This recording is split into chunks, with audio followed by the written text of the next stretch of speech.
Yep. I read it. Looks pretty good.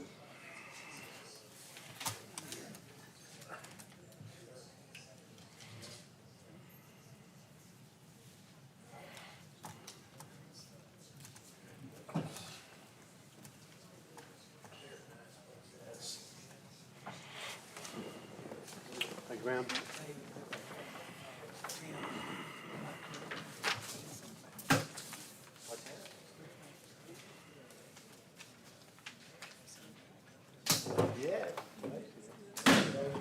Good evening, ladies and gentlemen. It is now 6 o'clock by my clock, and I will call this agenda of the regular meeting of Freeport City Council to order this Tuesday, September 5th, 2023 at 6 p.m. I will declare that a quorum is present. I will declare that all notices have been properly and legally posted pursuant to the Opens Meeting Act, and will now once again call this meeting to order. Thank you. And with that, we will please rise as Mr. Kelty leads us in the invocation and the pledges.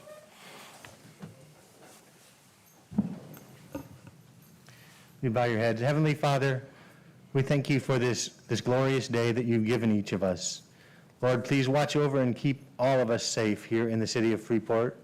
Lord, we ask for a special prayer for the family of Donna Meyer, Melanie Oldham's mother, who died recently. Lord, please keep their family in your heart and in your hands and give them peace.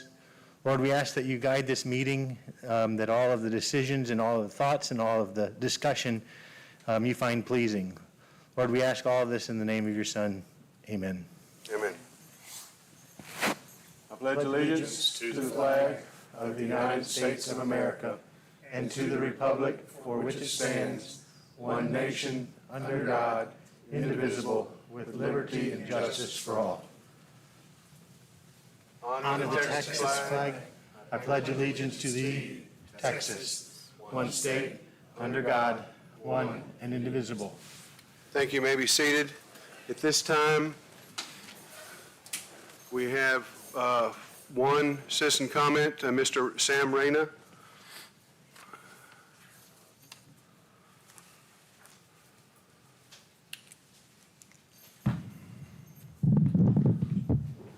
Good evening, Mayor and Council. Good evening. My name is Sam Reyna, and I reside on 2002 North Avenue G. I come to you tonight to speak about an issue that I think is very important to the city and its residents. It pertains to a council member and his short-term rental business. I have received word that Council Member Jeff Pena has not paid hotel occupancy taxes that he has collected from visitors to our city. He has been collecting them for years and has not paid a single dime to the city. In my opinion, it's thousands of dollars. I equate this to theft and want the city and even the state of Texas, since they collect a large portion, to investigate and prosecute to the fullest extent that the law allows.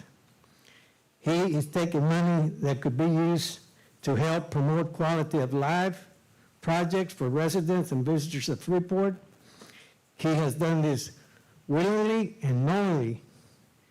He should immediately resign from council for theft of public tax dollars. I see no difference in what he's doing and what Jeff Pines did. Thank you for listening to my concerns. Thank you, sir. Next, we'll go into presentation and announcements. There is one, proclamation of National Hispanic Heritage Month. And I'll read the proclamation as follows. Whereas National Hispanic Heritage Month, known as Mes de Herencia Hispana, is celebrated nationwide from September 15th through October 15th of each year. We celebrate the rich history, culture, and contribution and importance of Hispanics and Latinos to our country and our community, and the American citizens whose ancestors came from Spain, Mexico, the Caribbean, Central America, and South America. And whereas the observation of Hispanic Heritage Week started in 1968 under President Lyndon B. Johnson and later was extended to a 30-day celebration by President Ronald Reagan, Hispanic Heritage Month was enacted into law on August 17, 1988. Understanding that September 15th is significant because it is the anniversary of independence for Latin American countries, Costa Rica, El Salvador, Guatemala, Honduras, and Nicaragua. In addition, Mexico and Chile celebrate their independence days on September 16th and 18th, respectively. And whereas today Hispanics form the largest ethnic or racial minority group in the United States with over 62.6 million population. In 2019, Hispanics constitute 18.55% of the nation's total population. According to the U.S. Census Bureau, as of July 1st, 2022, the Hispanic population for the city of Freeport is 62.7%. Hispanics are advancing our economy, improving our communities, and bettering our country. And whereas during National Hispanic Heritage Months, we honor and celebrate the rich and vibrant traditions of Hispanic and Latino faith, family, hard work, and patriotism. We are grateful for the innumerable contributions they make to our society, which are vital to our community. And whereas the City of Freeport looks forward to celebrating Mes de Herencia Hispana to honor and celebrate the key leadership roles and accomplishments of Latinos and Hispanics as an important part of the city and its strong, inclusive community. Now, therefore, be it resolved that I, Brooks Bass, Mayor of the City of Freeport, and on behalf of the City of Freeport, encourage City of Freeport residents to celebrate our diverse heritage and culture and continue the efforts to create a world that is more peaceful and prosperous for all, and do hereby claim September 15th through October 15th as Hispanic Heritage Month. In witness whereof I have hereunto set my hand and affixed the seal of the City of Freeport this 5th day of September 2023. Okay. Item number 2, we'll go into, well, let me see what we'll go into. Yeah, there we go. The consent agenda, on this night, we have numbers 2 and 3.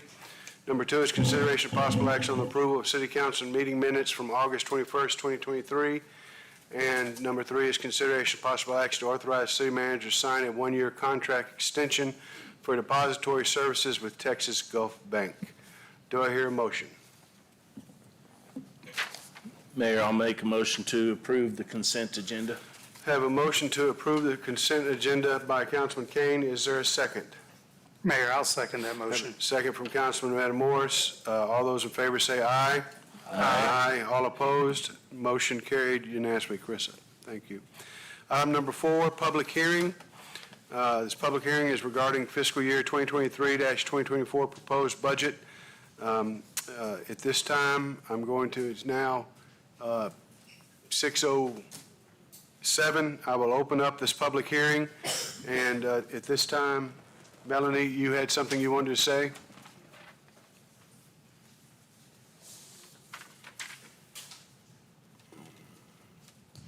Hey, good evening. Melanie Oldham, 1206 West Broad.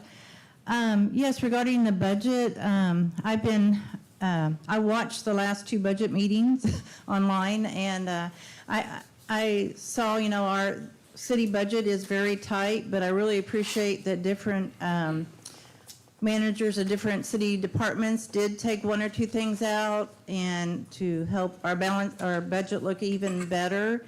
There hadn't been a whole lot of talk about revenue, figuring out, but there may have been discussion behind the scenes for our city. As you know, a large percentage of our city budget is from industrial tax contracts, and I understand 1 or 2 of them will be expiring fairly soon, in a year or 2. And again, that's something, there's so many things, and I think the number one thing I keep hearing, infrastructure. So, for instance, I know the company Gladio, they're expanding their business plan to become a lithium battery recycling center. And I don't know at what point the city could negotiate with them on some sort of industrial tax agreement.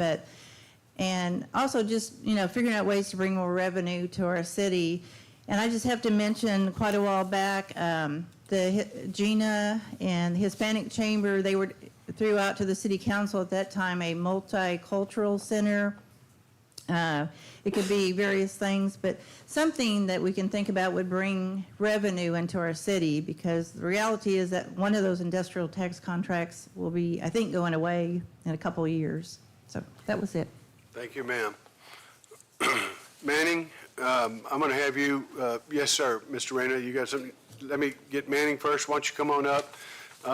This is, I'll put you down as number 4, part of the budget process, but go ahead and say what you got to say. Yes, sir. I came in. I wanted to say something about the water balls that we are having. And that goes along with our budget also, Yes, sir. because it deals with faulty infrastructure. That's what it deals with. It deals with an issue that we've been having for quite a long time, 4 decades or so. And we invest a whole lot of money into this infrastructure in this city for 4 decades. 4 decades, we still haven't busted water lines. Either that says something about the supervision or the leadership of the city, or that says something about the contractors, because that's an issue. Same old thing over and over again. In the budget, I was looking, with all of this that went on about the East End, tell me what is there for the remembrance of the people of the East End. Tell me what's there for the remembrance of a segregated order that was given by this city in 1932. Tell me what's there. It was all about money. But where's the money going? Into the same street repairs, same plumbing, same problems we've been having for 4 decades, and no resolution. That's a sad situation.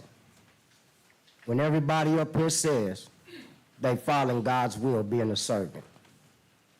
Well, the people of the city of Freeport is being totally poisoned over and over again for decades. And this is the servants. I'm kind of disappointed, but progress must go on. I'm not a person that don't believe in business. You have to have business to function. But I have a problem with mismanagement of government when it affects the people in all forms. It's wrong. We all created as equal. We all deserve the same representation. And at this point, what's going to happen for the people that left a legacy on the East End since it's $8.9 million? What's the legacy for those people? Thank you. Thanks, sir.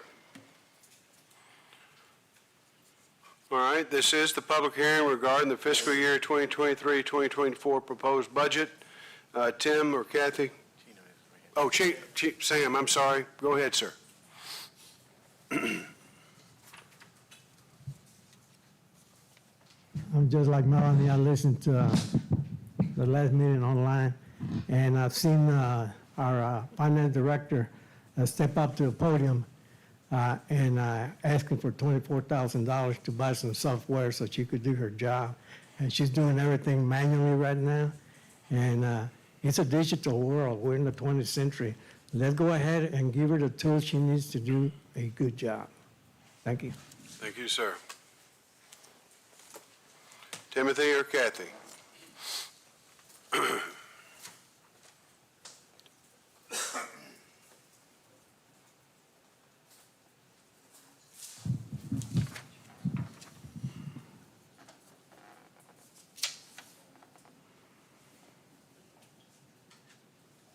So the budget that was distributed several weeks ago, you've all had a chance to review that. You've actually expressed some desires for a few changes to that. We talked about those at the last meeting, and then since that meeting, I've met with all of you and kind of reviewed those and understand the consensus of where we're going with those. And some of those changes that we've discussed have been made, and I'm going to go through those really quickly with you. There were some other things that were brought up and are also have been included. But from a bottom line standpoint, in the general fund, under the proposed budget with the changes that we've made, currently now the ending fund balance is a little over $1 million. So it's up from where we were talking about several weeks ago.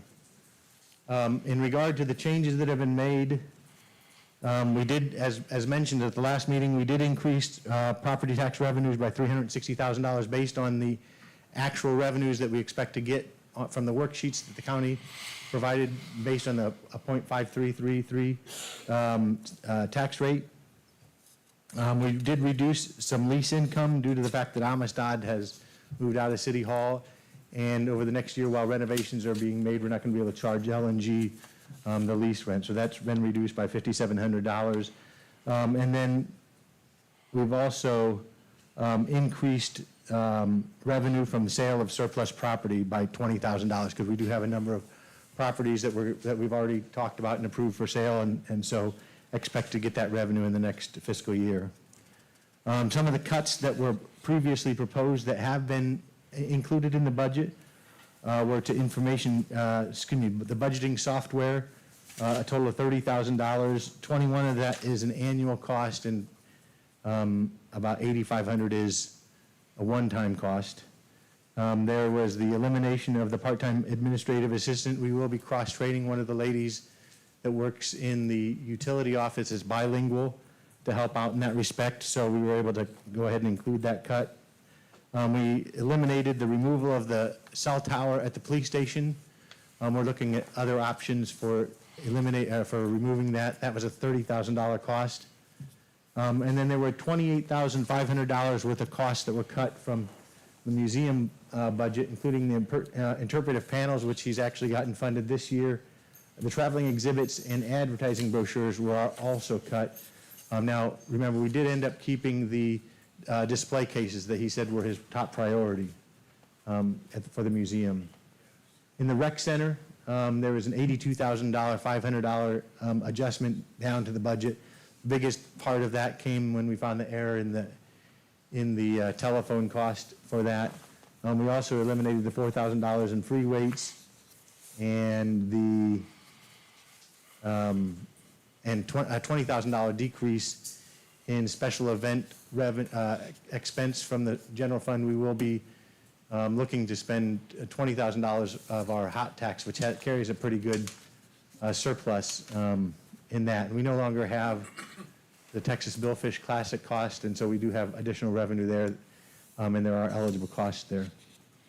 In the library, of course, there's $800 waste receptacles. I think we can find that in this year's budget.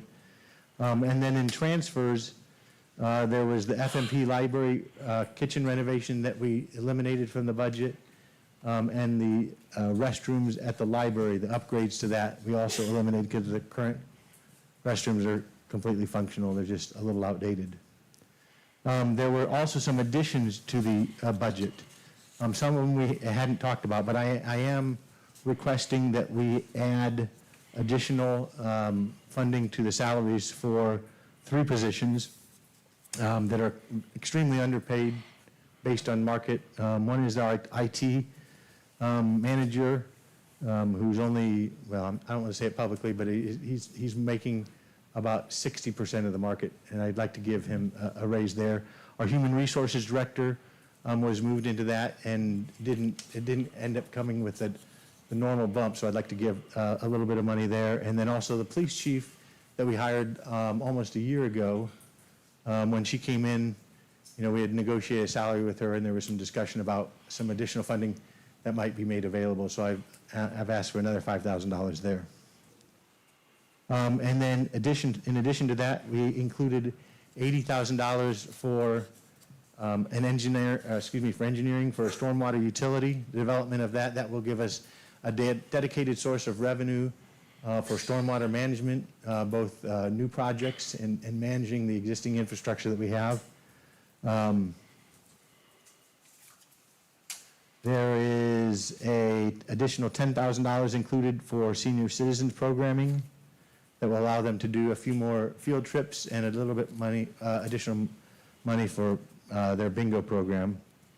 And then I also proposed adding $13,000 in a transfer to facilities and equipment and vehicles. And a little bit of that was for, I think $3,000 was for the additional funding for the police vehicle, and $10,000 was for the parks department. You know, we have the new Parks Board that's been established. They've already had a meeting.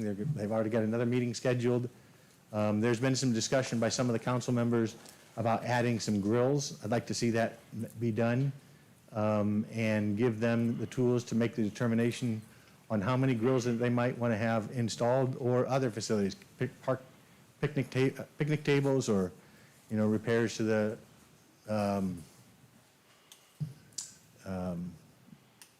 beach volleyball court that we have over there in the park, or other repairs that they might need to be made. That's outside of the funding that we're looking at from a grant through the efforts of Councilman Matamoros and the EDC to the playgrounds at the parks. And then there's also been some administrative changes that really don't affect the bottom line, but all general fund telephone services have been moved into the IT budget. The court security fund expenditures did increase by $36,960 to cover the equipment for the warrant officer's vehicle. There was a correction made to debt service for both the water and sewer that Mrs. Zell identified since the original budget was put out. That added $9729 to the general fund debt service and $2,800 to the utility water sewer debt service. In regard to the monument signs for message boards that we'd like to install along Brazosport Boulevard, that $85,000 was budgeted to come out of the EDC city combination fund, where the EDC pays us an amount on an annual basis for rent to the tune of about $19,000 and some dollars. There is some money already in there from this year that was prorated, but what that does is that $85,000 expense for this in this year's budget takes that into a negative balance, and then we'd be recouping that over the next 2 or 3 years to build that fund back up. There were some cuts proposed cuts that were still that were included in the budget, that you all said that you wanted to include, that were originally budgeted and that were included, and that includes the officer in charge to corporals. That was maintained. The police department 3.5% cost of living adjustment was maintained. The fire department merit increase was maintained. The double pedestal desk for the library was maintained. Yes, the 9 holes of the green resurfacing project was maintained in the budget. The new evidence lockers for the police department, display cases for the museum, nesting tables for the library, fire reserve, personal protective equipment to allow us to bring on reserve firefighters, the 4x4 vehicle for the streets department and the police vehicle were also maintained. So some items that were not included in the budget that were brought up were the sidewalk and drainage project along Skinner Street. That was estimated at $1.5 million. That was not included. There was discussion about planning to sunset the museum with a 25% cut to its budget in the next fiscal year. That was not included, nor was the plan to sunset the golf course with a 25% cut to its budget, nor was closing the rec center, keeping one employee to run our festivals and events, and that festival and event part of that budget. There was no change made in that regard. There was no change. There was a suggestion that we cut public works staff. That was not cut. We did not include funding to extend the road to the beach at the dunes. Councilman Pena had discussed a beach plan that included quite a bit of different, quite a few things. That was not included. He had also asked about getting speed bumps on specific streets that he's listed. Total cost of that, as estimated by Mr. Petty, is $203,000. That was not included, nor the reflectors, which had a cost of about $63,000. So with these changes, these have been made, and that budget is available for the public to review online. We will not be able to act on the budget tonight. We will have another special meeting to have another public hearing That has been advertised for next Monday, what's the date of next Monday? September 11th. October 11th. September 11th. September 11th at 6 o'clock.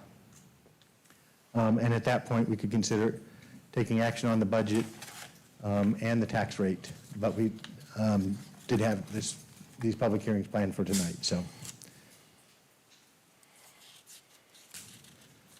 You had a chance to review that, if there's any comments or, So this includes the $1,820 is the general fund, available fund balance after this budget, that if it's approved with these inclusions in it. that's correct. That would be the fund balance with these changes. And there's one other change that I kind of found out about today. I had had a conversation several months ago with several members from the Main Street Board, and Mr. Johnson from the EDC, and Anna Silbus, our Main Street Coordinator. One of the things that they are looking at, and it's extremely important, is developing design standards for the Main Street downtown that meet the historic guideline requirements of maintaining and staying in the Main Street program. They have gone out and met with a number of different consultants to try to get a good number and a good contract. The best deal that they've identified is actually, and it's a really good program through the University of Houston San Antonio graduate program, and they will come in and facilitate that process for the Main Street Board. And there's two components to it, but the total cost they're looking at is actually $70,000. I am going to propose that we fund that out of our hotel occupancy tax, which currently carries with the changes that we've made, still carries a budget of conservatively of $120,000. And then next Tuesday, a week from tonight, I'll be addressing the EDC board. They still do have a significant amount of funds, and Robert is very supportive. Mr. Johnson is very supportive of trying to get the EDC support for at least a portion of that. And it is eligible under both programs, the hotel occupancy tax allows for historic preservation activities like that, as well as the EDC. That is not in the budget that's currently proposed, but it does not change the bottom line of this $1,001,000.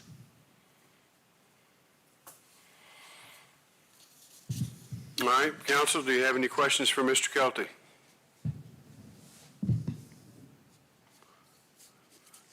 Yes, sir, Mr. Manning, you have a question?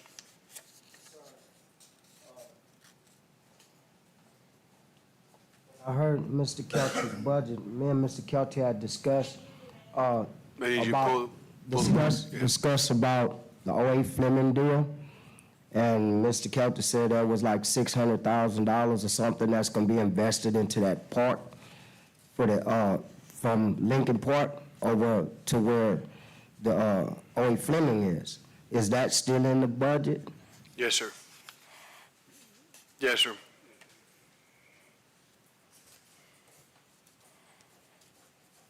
As well as the idea that, Manning, they put some, and ladies and gentlemen, honestly, they have had some forethought and have put some money aside, an estimated amount of what it would take to do the infrastructure over there for housing. Because I think that's I think we can all agree that we need housing over there, and we're looking at local housing builders and folks that maybe could build some housing for low income or something to that extent, but to keep that an emphasis on improving it down there, as well as having a park to replace, not remove, not take away from, but to replace the memories of those that have gone on before us on the east end. So there you have that. Any other questions at this time? Yes, ma'am. I saw you, Mr. Clark, I think. Sorry.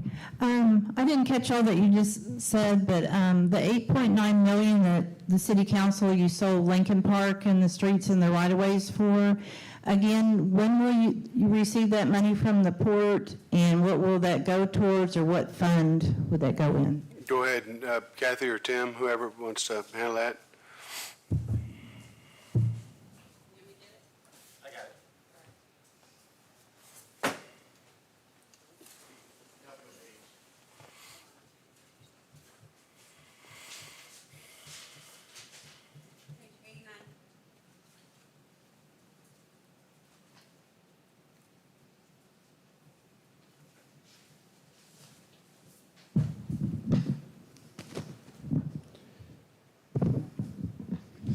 So the $8.9 million that was agreed upon in the settlement figure, of that amount, I think it's 7.1 has already been received and deposited into city accounts.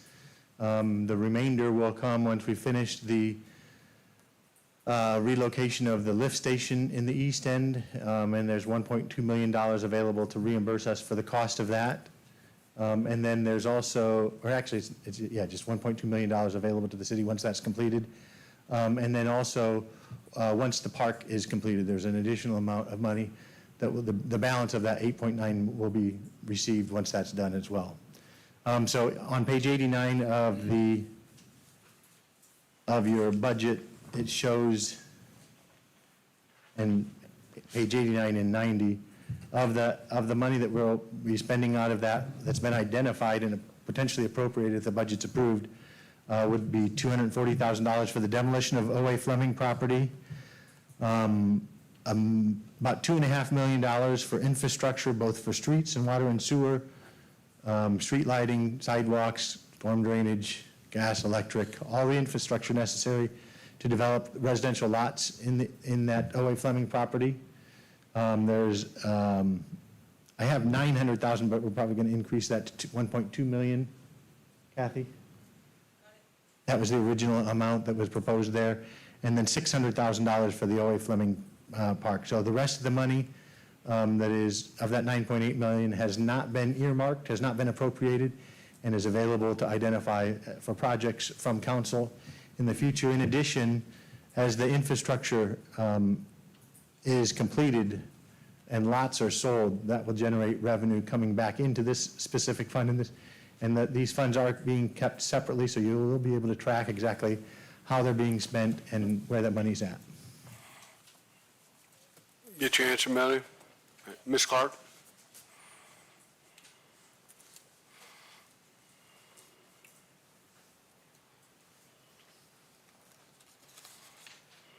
Carla Clark, 411 Sailfish. Mr. Kelty, when you were talking there about the sidewalks on Skinner, I didn't quite catch that. So is that still in or is that out? Okay, great. When I'm looking over here at the actual employees, the 5% COLA cost of living, I was wondering if there was any discussion about how you might look at any of the employees that are paid over $100,000 and how those that are paid over $100,000 might not get that large of the cost of living raise, and somehow that be redistributed into other areas that might need that in different departments. This is at a time when we look at the Volkswagen plant, and for $114 million, we abated them for 10 years, 100%. How could we have used that money now? We could use it a lot. And that basis for that has not even started yet. So the 10 years has not even started because the buildings are just now being built now. I believe that in our city, we've got to start looking forward and stop giving away properties that we hope are going to make us income by having employees at them and stuff. But we don't have to give 100% abatements. We don't have to go out there and do these things. We've got to work better with these companies. Just as I talked about ME Global, nobody's ever even addressed them. It's like we just want to give and give, and these big companies, they just keep coming. They're on the corner. They're going to keep coming in to Freeport, and before long, there will be no Freeport. That's it. Thank you, ma'am. Anybody else? Yes, sir. One last thing, because I brought this up to the prosecutor about the boulevard right here and the sidewalks. The prosecutor, Tom Selleck, gave me a call when I was in the elevator with this gentleman right here, Tim Kelty, about Marvin Dwight Woodard, okay? Because I've been raising a lot of sand because the man is back in jail for criminal trespass at the school right here. There's no sidewalks on neither side of that road. There's no passage for him in the United States of America to move freely about this country. Mr. Selleck blamed it on the city. I told Mr. Selleck, no, it's not the city. It's supposed to be the county. So it's not the county, then the city blames it on the state. So in between all this time, children been run over on that road right there. We have plenty of little crosses out there, even on Avenue D. But this man's constitutional right is constantly being violated because the city don't have access for that man to walk on the sidewalk, to move about freely. And then you're jailing him. That's a total civil rights violation because he don't have a way to move. We got to get sidewalks, and they got to stop pushing the buck on who this problem is. It's your responsibility to make sure our children are ran over here on the boulevard. It's your responsibility that we have sidewalks to move freely. So the buck stops with you. So you need to tell them to do something about that sidewalk because our children need to be safe, and that man need to be able to move freely. Thank you, Mr. Mayor. Yes, sir. Thank you.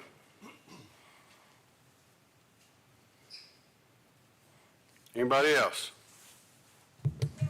Yes, ma'am.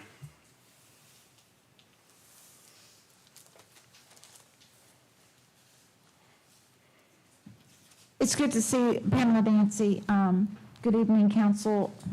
It's good to see that you're here tonight, Mr. Bass. Means you're feeling better. Thank you, ma'am. I have just got this concern that, I stopped and talked to you about this code situation. I understand code. Everybody understands code. And I also understand business owners.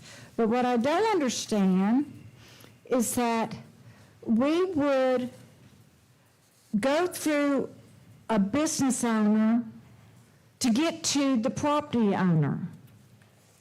It's what I don't understand. We will mess with the business owner that's leasing the property from somebody that needs to do something with their property, but instead, we're going to mess with the guy that's actually paying taxes. We're going to mess with him to get to the bigger guy.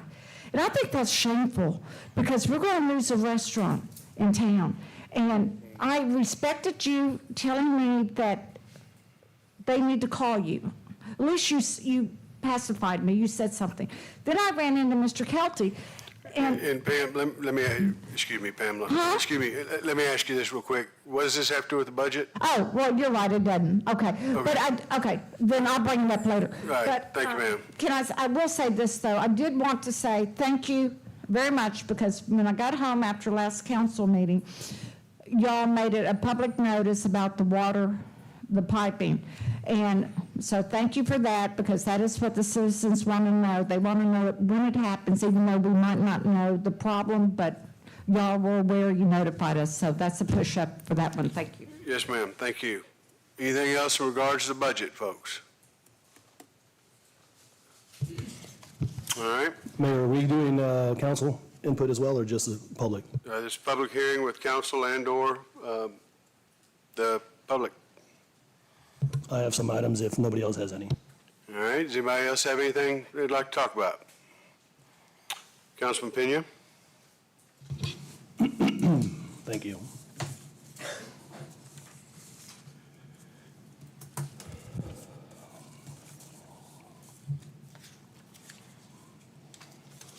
I wish the list that came up in the last meeting was visible for everybody to see on the screen. Is that possible, Mr. Kelty? I'm sorry, which question? The list of items that were identified and enumerated at the last meeting and what we also had a chance to speak with or speak about individually with you. And then we talked about what was still included and what wasn't. Is that something that could be on the monitors? So Actually, it's in the packet, it's just arranged differently based on what was included and what was not included. So all of that information is in your packet, Councilman. I appreciate that. I just want to make sure that the public can be, It is actually online as well, so the public has it available as well. as we speak about it, have it at their, in their visible range. That's what I was asking, but that's all right.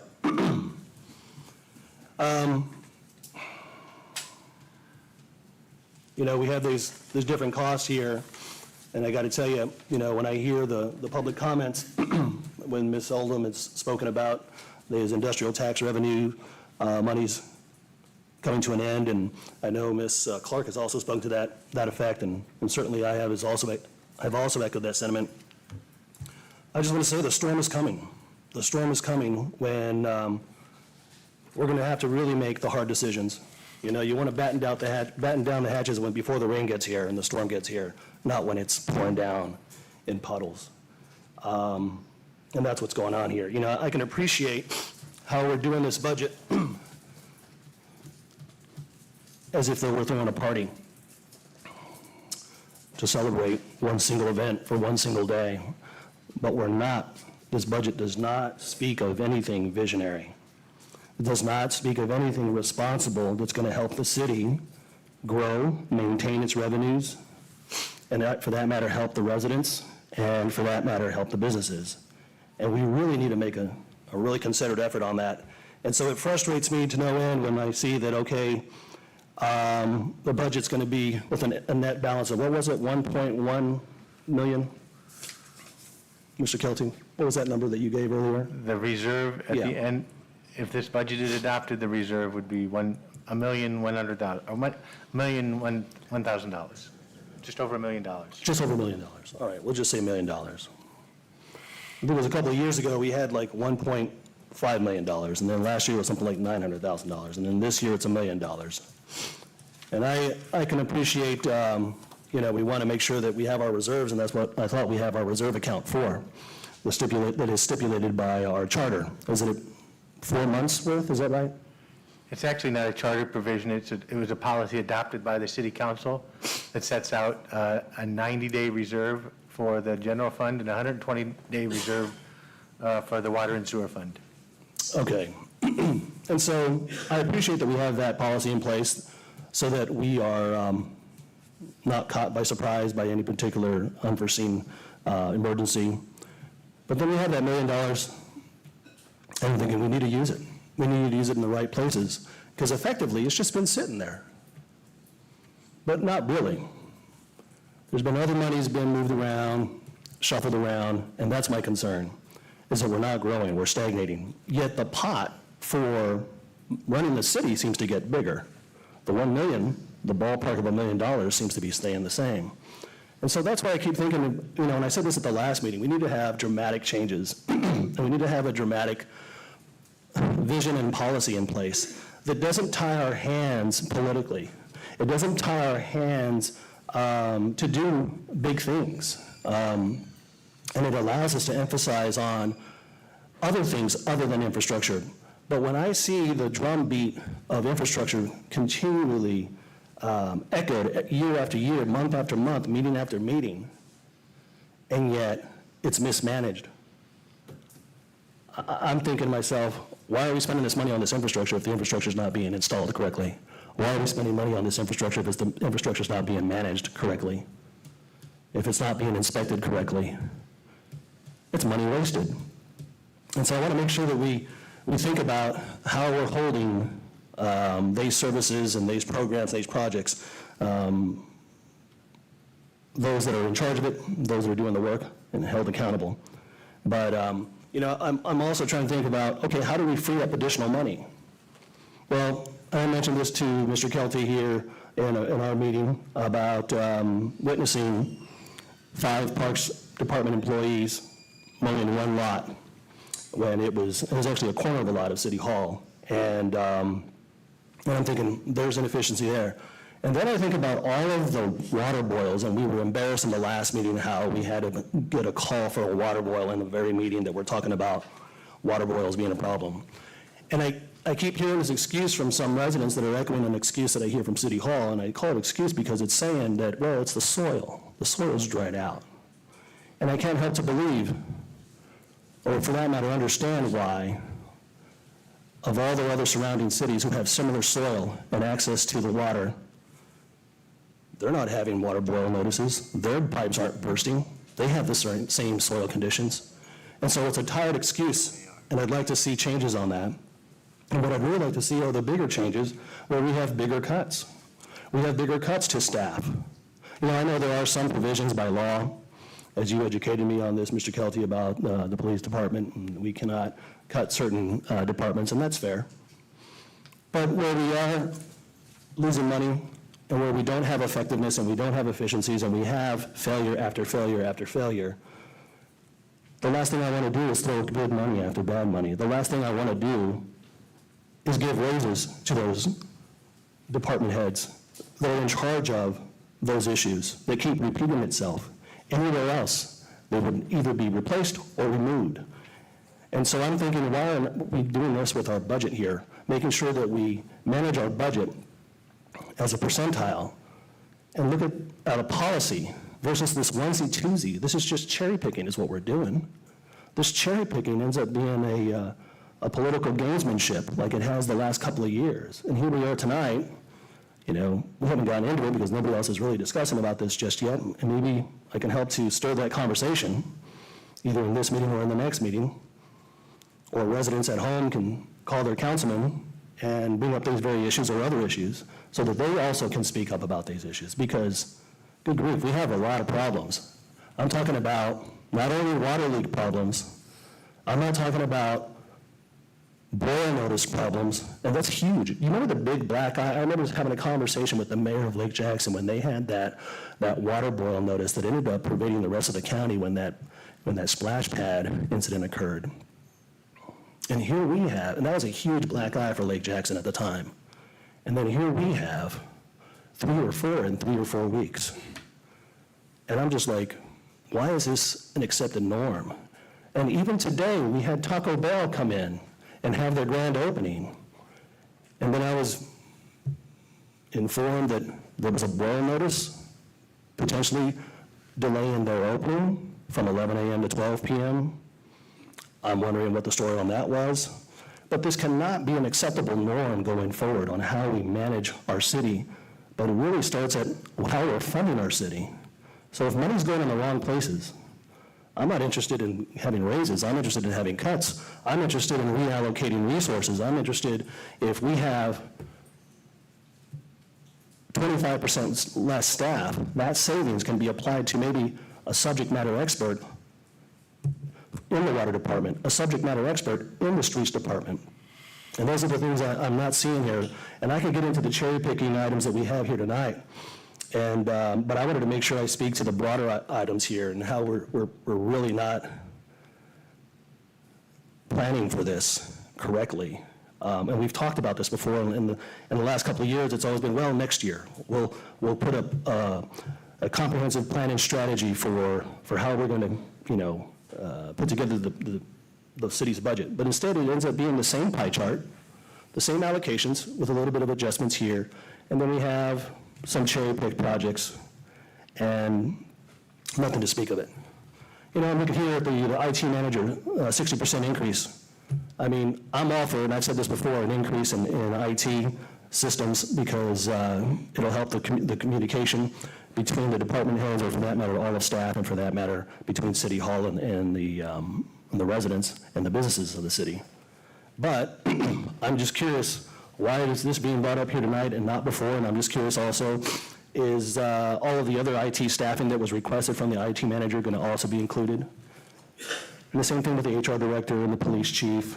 I'm just wondering if all these raises here are taking into account all the problems that we have and not just trying to, I can appreciate getting to market value, but at the same time, I want to make sure that we're using some prudence and some overall guidance on this. You know, this $80,000, and I'm going to go down the list as you spoke to it here briefly a minute ago, the $80,000 for the engineering stormwater utility. If I'm not mistaken, that money is supposed to be an assessment on the water bill, is that right? So the way a stormwater utility works is that an engineer is hired to identify a list of projects and management activities and determine an annual amount of funding that might be necessary to be generated through the utility. And then there would be an assessment. Typically, it's about $4 to $6 that's attached to residential water bills. And then in addition to that, there is a assessment of all impervious surface of non-residential nature. So that would include all city property, all school property, all port property, all industrial, commercial properties throughout the city, all non-residential properties. And then a formula is developed to determine an assessment based on the amount of impervious surface controlled by each property owner. And that assessment then is paid by that property owner. So the city would be one of those individuals, as well as the school and the port, and they would pay into that utility. And that funding is restricted and may only be used for stormwater management, either for improvements to existing infrastructure or additions to additional infrastructure that might be necessary, and then also stormwater management overall. So that becomes a restricted, dedicated enterprise fund like your water and sewer, but it would be about a $4 to $6 assessment, depending upon what council sets and what the need is. And Mr. Gelty, thank you for that explanation. That $4 to $6 assessment added to the utility bills, is that right? Yes, sir. And that amount is to, I guess, As it's collected, though, it would go into its own separate individual fund. It wouldn't go into the water and sewer utility. You know, right now we have an assessment for solid waste that goes into the general fund to cover our solid waste costs as well. and what kind of balance do we think that particular account would end up resulting in on an annual basis? That would be determined through the engineering study, determine what amount of money that might be needed. But it could allow for potentially a debt to be issued against that fund for larger projects. And I was just thinking about how this particular idea was born. Is it as a result because of the ongoing stormwater problems that we've had, that the grant monies, and for that matter, previous budget monies, did not account for, were not allotted for? What was the impetus for this particular item? It's actually something that a couple of council members had asked about, and I suggested this as an option. Stormwater management was a priority listed by council at the strategic planning session, so this provides for a dedicated source of revenue that can only be used for that, so it can't be redirected by a future council to anything other than stormwater management. Well, I do like the idea that we do have a plan to put, well, let me phrase this. Another idea here, put on the table to address our stormwater issues. But I'm looking again here at the money. I don't want to spend new money. I'm wondering what cuts can we make to pay for that $80,000 in the water department, in the stormwater utility departments that handle that. And so, you know, I'm interested in making sure that, yeah, we have this study done and we look at potentially the value that it might end up generating, especially if there are no budget monies and grant monies available going forward. I just want to make sure that we're not spending money in places where we could be saving if we had cuts. That's all I'll say about that. He also had here a $13K for the PD vehicle. And then you had another $10,000 for the Parks Board. I'm not sure what the $10,000 for the Parks Board is for. Okay, so the $10,000 is, you had actually been the one that brought up the idea of picnic tables when I discussed that with some of the other council members. That some of them agreed with the idea of not picnic tables, excuse me, grills in the parks. But it was also suggested that that amount be determined by the location and the need for the grills is something that we can get a recommendation specifically from that Parks and Beautification Committee. That's actually one of their responsibilities, to identify those types of projects, and this then sets money in the budget that is available for them to identify, where those grills might go, or if they feel like picnic tables are a priority, also that would provide funding for that, or other park improvements that are not currently budgeted for. The amount actually for the police vehicles, I think $3,700. 33? $3,000, excuse me. All right, so the 10,000 would be for the grills and/or benches, is that right? Park benches or the picnic Grills, tables? benches, picnic tables, Okay, it wasn't a slush fund per se for the Parks Department? or the Parks Park Board? Department. Okay, thank you.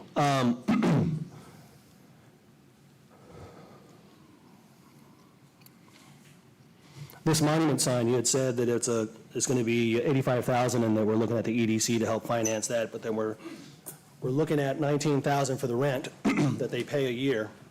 You said that'd be about 2 or 3 years, but my math shows it closer to 4 years plus. There's already a balance in there from this year, Okay, so it would be probably about 3 years. okay. So I'm just curious, so here's, again, I'll say this, my stance is this. We have to be responsible with a vision going forward that allows us to not only have the 1 million, but beyond that, so that we're being responsible and efficient with the monies we're spending now, but that also that we, in addition to, hitting that drumbeat baseline of infrastructure, I want to make sure that we're doing it right. It makes no sense, I say this over and over again, to spend this money on infrastructure if it's not installed right, if it's not managed right, if there's no accountability, and then we end up having to pay for it again and/or call on warranties. It's a waste of money and it's a waste of time, and the people that suffer are all the residents and the businesses. So, and then the second part of that is that I'm interested in making sure we do things that actually help the quality of life of residents. And so when I see the parks, or the seniors, that I'm for. And when I see for items for transparency in the IT department, and I'm just giving you my feedback here aloud, and for that matter, the citizens, so that they can understand where I'm coming with this. And so when I look at this monument sign, I'm thinking, okay, where's the value on that? And I know that the EDC has been effectively sponsoring a lot of signs throughout the community here. I would hope that they would just take on that particular budget item versus having the city having to bear that weight. And there were some other cuts in here, and I won't touch on those. But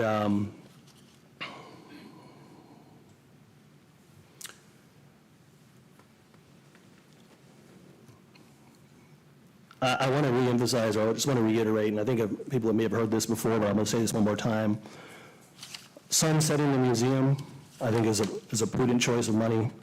Using our money going forward, we find corporate sponsors. We've done it before. They're doing it now. They can do it more. The same thing with the rec center, sunsetting the rec center so that we can finance a new one. And I'm hoping that by the next meeting, I can provide some kind of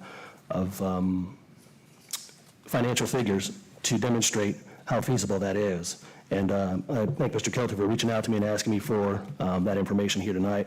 But I will definitely try to put some more time to that particular effort.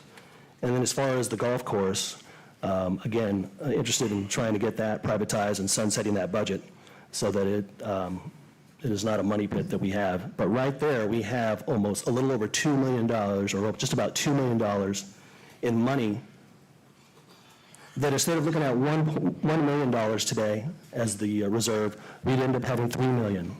And I say, what are we doing with that to help our city grow, to help the tax revenue? We're going to try to look at the utility, the industrial tax district and try to increase revenues there by talking to these other companies, which we should. But we got to get creative.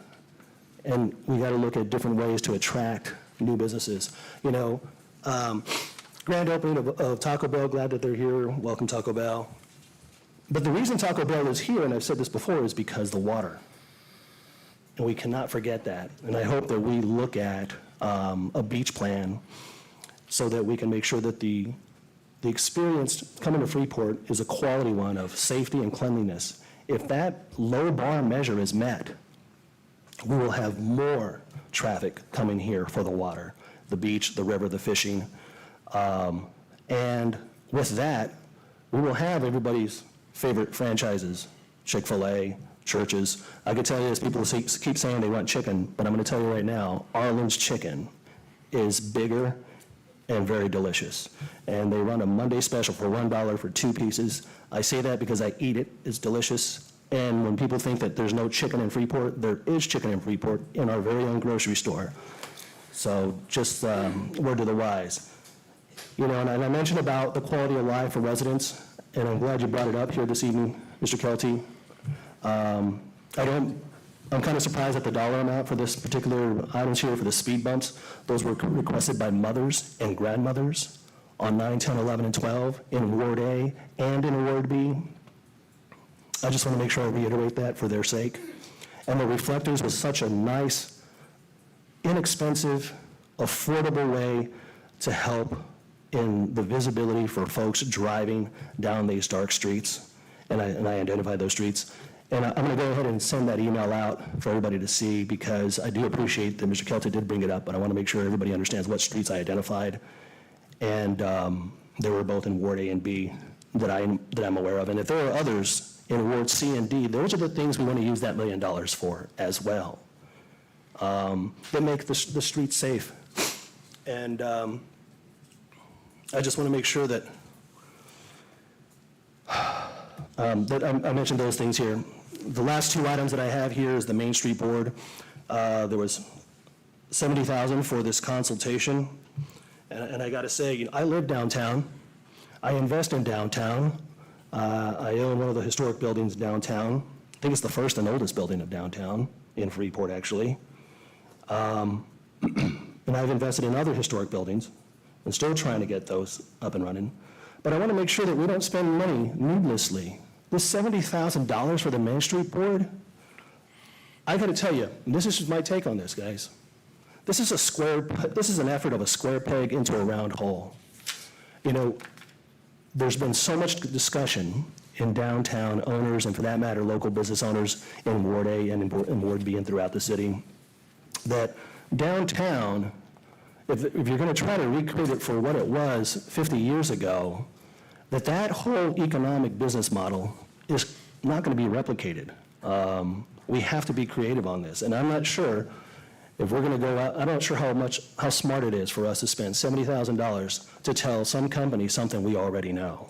It's kind of like what we did here with retail strategies before, and of course now we have another study from the $1 million study from Kinnick and Keese, and we're not really putting that into place, and that's really kind of the starting point of a lot of this conversation might be as we're trying to plan these budgets. And last but not least is the $8.9 million. So this budget is utilizing a portion of that $8.9 million, Mr. Kelty? Yes, it does. A portion of the $8.9 million is included in there for the items that I outlined for, I think it was Mr. Rollerson. See, this goes back to the last meeting, and we've yet to have a meeting to discuss how that $8.9 million should effectively be done and utilized. Not just so much with O.A. Fleming, but how we're using it for all of the other parks, how we're using it for the residential development. I want you guys not to be deceived, what's the word I'm looking for? That's good, because you've gone about 25 minutes, and that's Well, long enough. That's long enough, Councilman. No, let me finish up his last statement here, because it's about the $8.9 million. We talked about it last time. Yes. You've already silenced me at the beginning of the meetings. coming up with the Roman rules. Please do not cut me off. I'm trying to have this We're discussion. going to for cut this you very off minute. because you've gone 25 minutes plus. And so, I respectfully asked if anybody else had questions, sir. yes, and you're And so not let me even just make this allowing last one. questions. You're just going No, and stating. I have another last comment here on the Well, East no, End. the last 8.9 comment million. was the 8.9 million that we're deceiving the public on. No, And I didn't so, want to, I'm not saying you're I will deceiving leave the it with public. that. I'm saying I don't want you guys to fall prey to the misconception that Okay. the $8.9 million has already been resolved. Yeah. What I'm trying to say here is Well, so that, you admit the 8.9 has not been resolved, and it's still out there, and it's for potential uses regards to OA Fleming property. no, that's the You whole you don't point. admit that? No, well, Okay. the conversation was that this money's already been Well, designated. here's the deal. I'm happy to have You- a conversation with you, Mayor. Yeah, we'll Let's have a comment, that's what this whole thing is for. Yeah, I know It's not that. to take this offline and go talk about it in a back room. Let's Yeah. talk about it here so they can see what ideas you have, Yeah. what ideas you can improve upon, not so just to shut Currently, we somebody don't need to down. be discussing what we're planning on doing with the 8.9 million. We're supposed to be discussing the budget Well- as it affects next year. I agree, and that you actually make my point, that why are we talking about this 8.9 million when we haven't even talked about it in a formal context? And yet here we are, it's already included into the budget. I'm going to use a point of order, which is, you're out of line. That is not what we are speaking about. Oh, Mr. Matamoras. So, Oh, Mr. ladies and gentlemen, and gentlemen on the council, Councilman Pena, thank you for your comments. I'll be sure to put some additional comments online, and I'm sure you And will. ask for And- transparency. and- Yeah, and I hope you guys listen to the citizens. yeah. Well, you know, I think we do.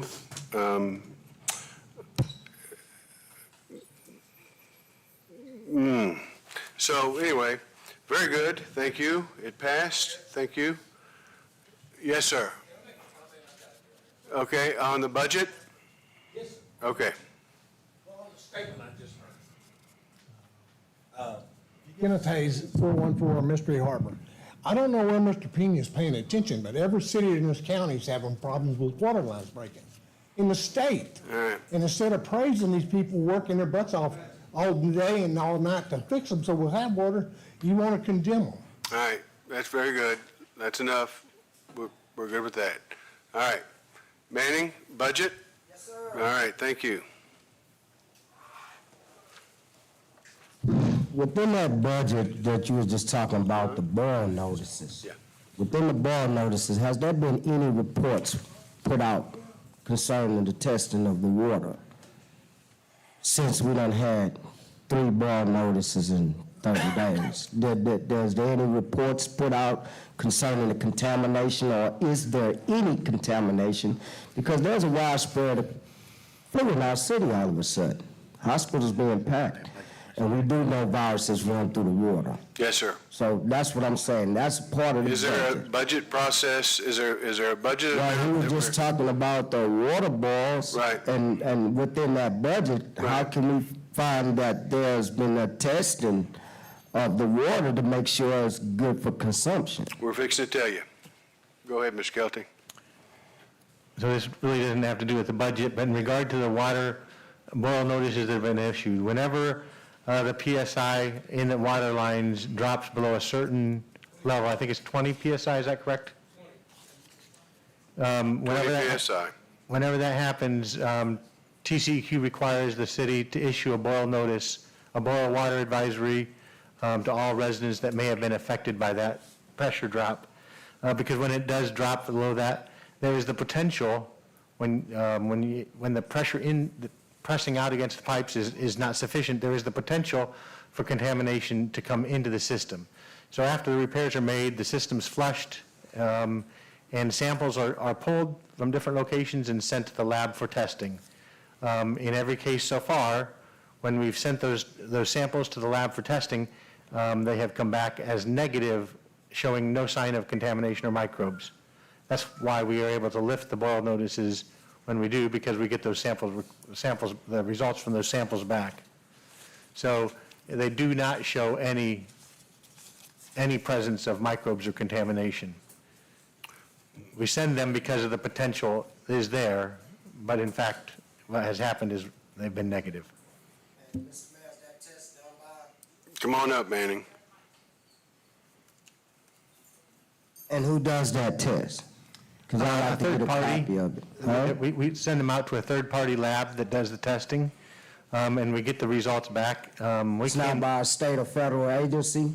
Because, you know, there's a couple of different, I'll tell you what. couple of different labs. We'll get that information to you yeah, afterwards. because the question is that there's a lot of contamination already in our city, okay? Histories of it. And there's never been transparency or anybody being forthcoming. We will And we get have a you lot of people copies. sick. We That's will- why I we will- really wanted to We will know. get you copies of the reports. Thank you. Can we get those posted on the city website? We'll you. get him a copy of the reports, and we can certainly post it on the website, be fine. All right, anything else for the budget? Good, very good. All right, with that, I will now close the public hearing at 7:09, and we will go to item 5, which I'm sure somebody wants to jump up and say, I'd like to table it, because that's the recommendation, is to table this because we're setting it for a hearing on September 11th. So do I have a motion to table, please? I'll make the motion to table, Mayor. Thank you. Do I have a second?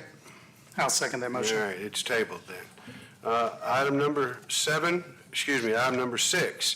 is the public hearing, which is now 7:10, 10 after 7, public hearing regarding the fiscal year 2023-2024 tax rate. Ms. Ezell. Good evening, Mayor and Council. Good evening. This is the public hearing on the tax rate. Y'all, the proposed tax rate is 53.3 cents on a $100 valuation. This is down from our current tax rate of 60 cents. It does generate additional maintenance and operation revenue for us. So this is considered a tax increase, even though the rate is going down. This is the second year in a row that we've lowered the tax rate. And still made taxes go up. Yes. State law, I know. the wording. I know. I mean, I've talked about it. It's a bait and switch. I mean, it's so, you know, but it is what it is. We have reduced the tax rate down. It was 0.60 last year. It's down to 0.533 now, or 0.61 last year, I guess. 6.2 the year before, 6.0 last year. 6.0 last year, then 5.3, which is a significant drop, folks. The appraisals are what they are. I'm sure if you've argued, hopefully you were successful. I know a lot of folks from Freeport that argued their tax rate and were successful. I did not argue ours. I'm fine paying mine because it's still, in my opinion, abnormally low. But that is what it is. So with that, is there any comments that anybody wants to make in regards to our tax rate or proposed tax rate that we have of 0.533 per $100 valuation? I do. All right, go ahead, sir. Mr. Kelty, what's the total revenue that's going to be generated? I'm sorry, can you repeat that? What is the total revenue going to be generated from this bait and switch tax hike? On the M&O side, it's the 53 cents would generate $3.6 million Of revenue? of revenue, yes, that is correct. Over There what? is a debt service component that is set by our debt service rate that we cannot change because it's based on our bonded debt. But just for the general fund, it will make $3.6 million. 3.640281. Over what period of time? If it's over the next fiscal year. So over 1 year, this rate hike will generate $3.6 million. And are we utilizing any of that $3.6 million in this budget? Yes, sir, of course. And part of that is also from new assessed value, new New assessed investment. value, some of it's from new assessed value, some of it is for the change in market. But yes, the $3.6 million is included in the proposed budget that was brought forward and changed. It was increased by $360,000 based on this tax rate. That's the question I'm asking. I didn't think I asked the question correctly. So property tax revenue is a total of what amount? 3.6 million? $3.6 million to the general fund, only to general fund. But as the mayor put it, or as you put it, this is considered an increase despite the rate going down. Correct. That increase from last year to this year is 360,000? Approximately, yes. Okay. That's how much it'll generate in revenue based on the budget that we had. Right. Okay? I didn't budget, it's, hold on. No, what I'm going at is this, the question is rooted in this. If, we're trying to give relief to residents for tax increases, and that's why we try to go with a lower tax rate. Well, I want to go one step further and say, hey, listen, let's not penalize them. If that's something we can absorb and not pass along to the residents this year, I'm not sure why we can't try to do that. And that's all I'm really getting at, is that if we can absorb, the city can withhold taxing the residents, that additional $360,000, that's what I'm interested in. And that's really the nuts and bolts of it. I don't have any other questions. Thank you. Thank you, sir. Anybody else? All right, with that, I will close the public hearing at 7:15 PM, Clarissa. And item number 7, I'll ask for a motion to table, because this will be set for September 11th in a special meeting as well. And do I hear I'll make the motion. Do I hear a second? Mayor, I'll second that motion. All right, thank you. Tabling 9 as well. All right. And so 7 is tabled. Item number 8, ratification of increased property tax revenues reflected in the fiscal year 2023-2024 adopted budget. I'm asking this be tabled as well until the September 11th meeting. This will all come in at one time. So I will ask for a motion to table. Mayor, I'll make that motion to table. Thank you, Councilman Kane. Ask for a second. I'll second that motion. Thank you, Councilman Morris. That item is tabled as well. So it brings us to item number 9, consideration and possible action for approving resolution number 2023-2816, amending the annual investment policy. Ms. Uzell. On this one, with interest rates being what they are, currently, we only utilize the checking account and the 2 pools for our investments. The city has not gone out to buy agencies and treasuries and commercial paper and different investment tools for a while now. But it is in our policy, with the exception that I'm asking to add commercial paper to the investment policy. Because what interest rates are doing is, if I go out a year and purchase a treasury note or an agency note for a year, I get an interest rate that's a little bit better than just keeping it in the savings account or the pool account. I've talked to this with Mr. Kelty. We have almost $30 million in the pools and the checking account. It's not like I'm going to invest millions and millions of dollars. I'm talking maybe a couple $100,000 just to get the interest rates. In order to do that, you have to have a list of broker dealers, which your policy does not currently have, but will, because I did go out and solicit some broker dealers. Got them to fill out our certification page. I'm working with the bank to have them create a safekeeping account for these investments. These are normal investments that I've utilized in the past when interest rates have been what they currently are. They just haven't been utilized as much, because with interest rates being not even 1%, 2%, you would have to go out extremely long, and I don't want to do that. But the years, going out a year, a few months, we're getting a little bit better interest rate than we would have in the checking account. These would be bid out according to our policy. According to our policy, I have to get 3 different bids from 3 different broker dealers. It's a competitive bid. It has to be signed off on by myself and Mr. Kelty, both of us, before an investment we purchased. What do we know about the certification of the broker dealers and financial institutions that you have here? 'Cause I've read the packet. I've worked with all these companies in the past. They all have a good reputation. And it just helps. The more broker dealers you have, it's kind of like a competitive bid process, the better pricing you can get. And like I said, I've worked with these companies before, and there's never been an issue. If this is not going to jam us up, I'd actually like to have some information on each of these each of these brokers. Okay. I'd like to read a little bit more. I'm not doubting your word by any means. I'm just belt and suspenders when it regards to commercial paper.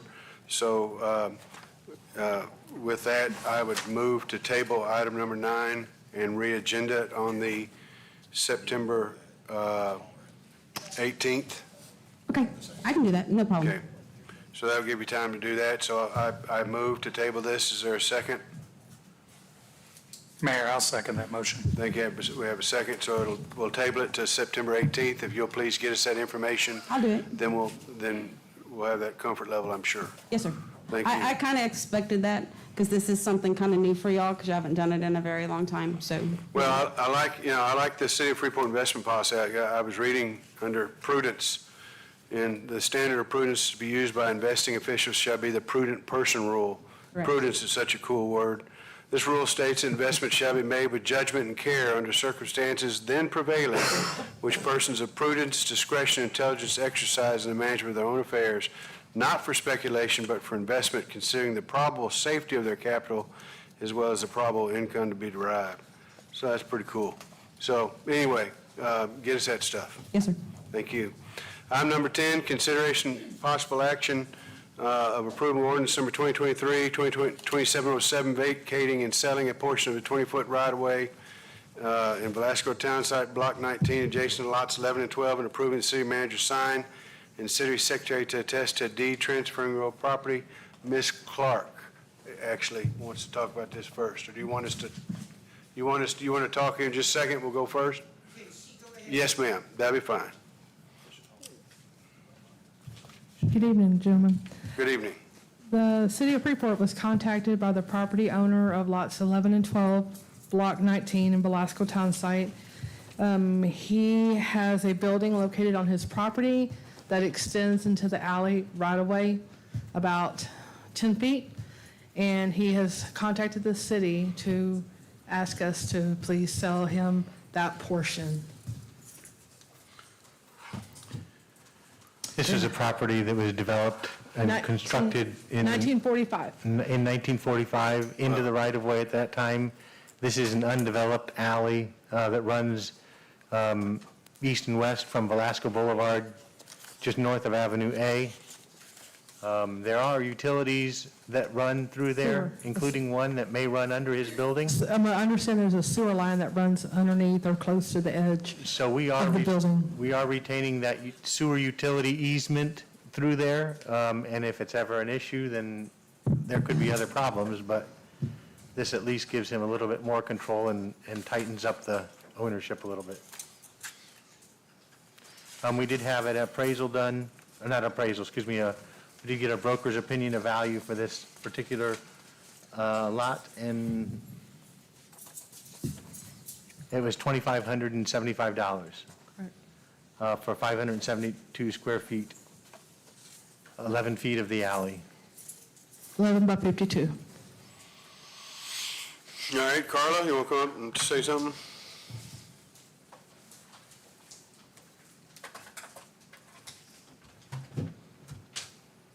Carla Clark, 411 Sailfish. The thing that I would think, if this is really abandoned and grown up and that type of thing, the other owners that are in that area, if you're going to, and I'm not saying that you're closing it, you're selling it to this person, but would you want to give that option to the rest of the owners? Normally, it's halfway to the middle, and, you know, both people on both sides are given that.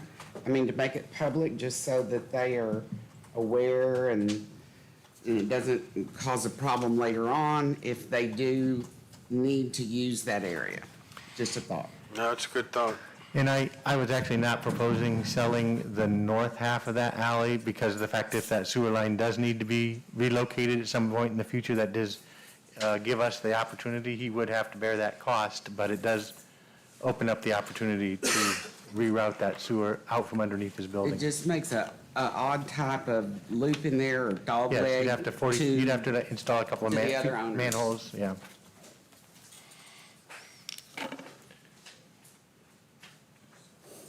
Any questions?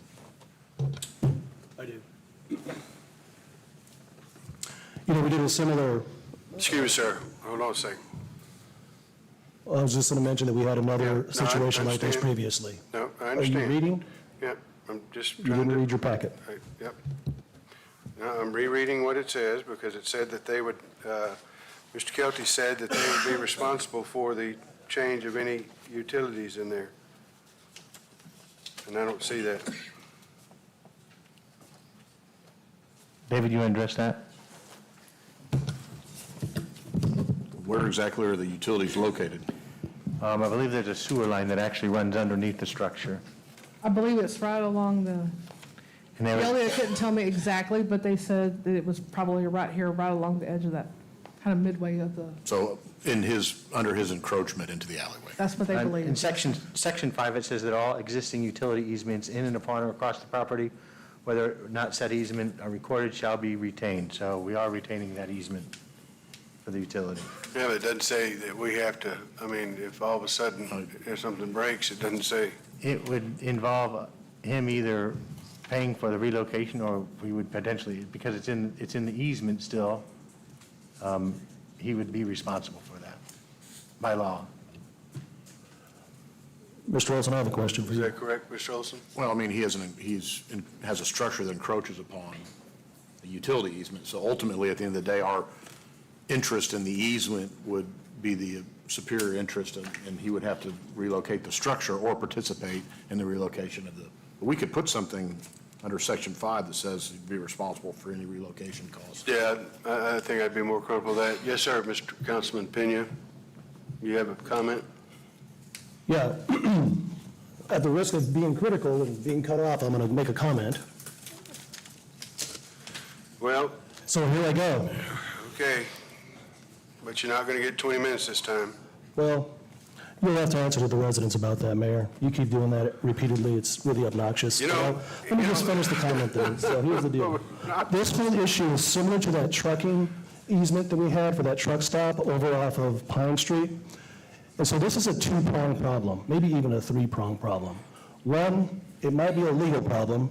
Two, it might be a adjacent property owner problem like Ms. Clark had addressed.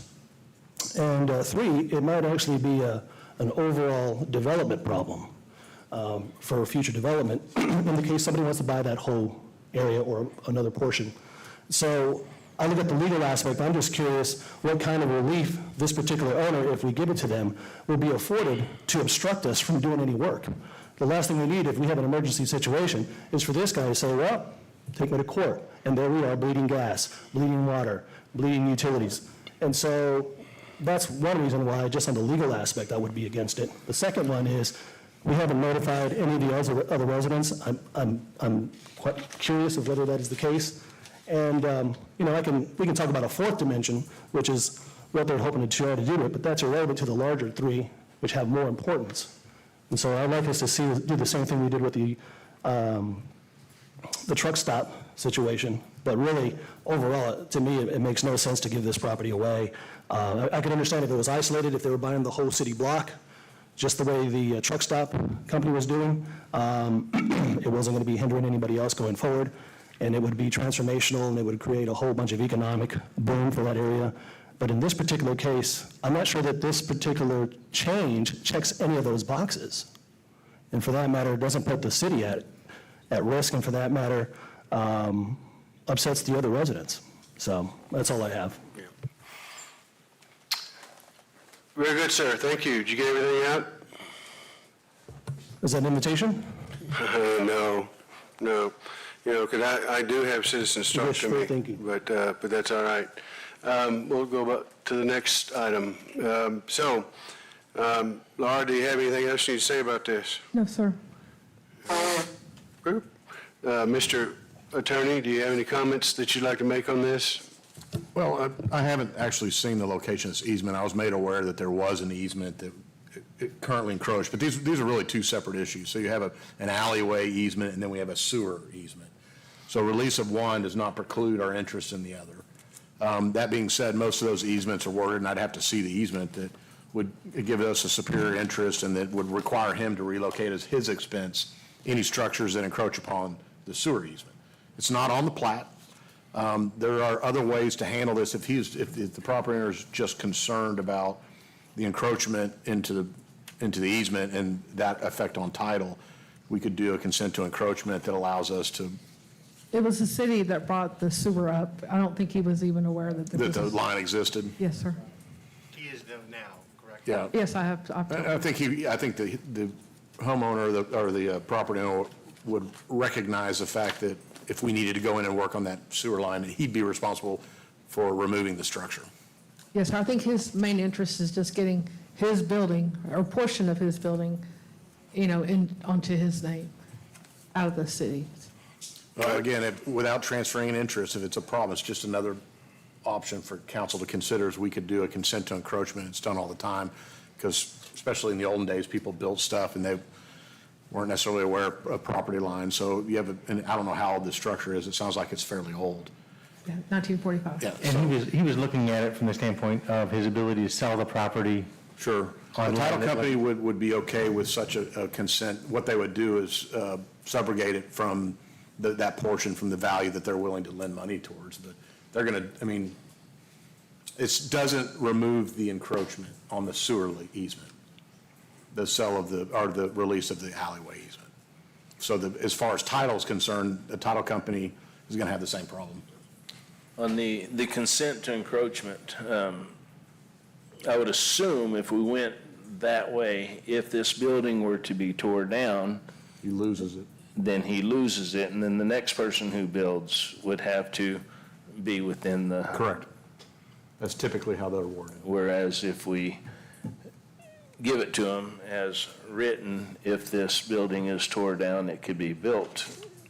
Well, A new building could be built in He the shouldn't be alley. building anything within the boundaries of a sanitary sewer easement, or I think it's a sanitary sewer easement. I get you. So, we wouldn't allow it now. If he tried to come in and get a permit to build this same structure there, even if we grant him the alleyway, we would deny the permit, because he'd be encroaching in the sewer easement. So the easiest solution would be to reroute the sewer around the building in the remaining right-of-way that's there. I don't know what the cost would be to do that, but we could discuss that cost with him, and then he would own the property, and the utility easement would be basically rechanged. Manning? No, Come on up, let's talk when you get up to the mic, go ahead. That building right there belongs to Mr. Corey, okay? That building right there belongs to Mr. Corey on Avenue A between Avenue B. If you guys remember, these alleys that was cut out, they are not correct. We had the same problem on the east end. The city made their biggest mistake by drawing these lines.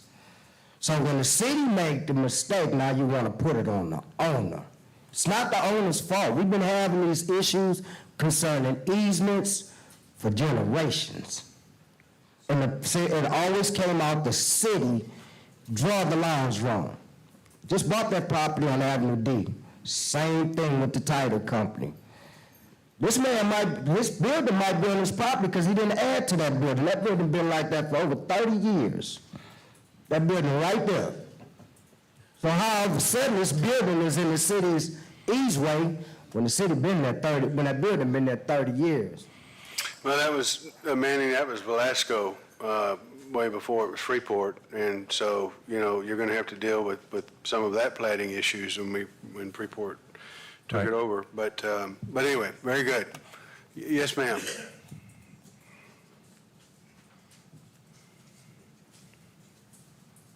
Sorry, just one more question. But has this gone through planning and zoning, or does it need to, or, because the building's already been there, and, it's, like he said, This is not a planning and zoning issue. Yeah, Okay. it can just come straight But to to us. reroute the actual alley, no? Okay.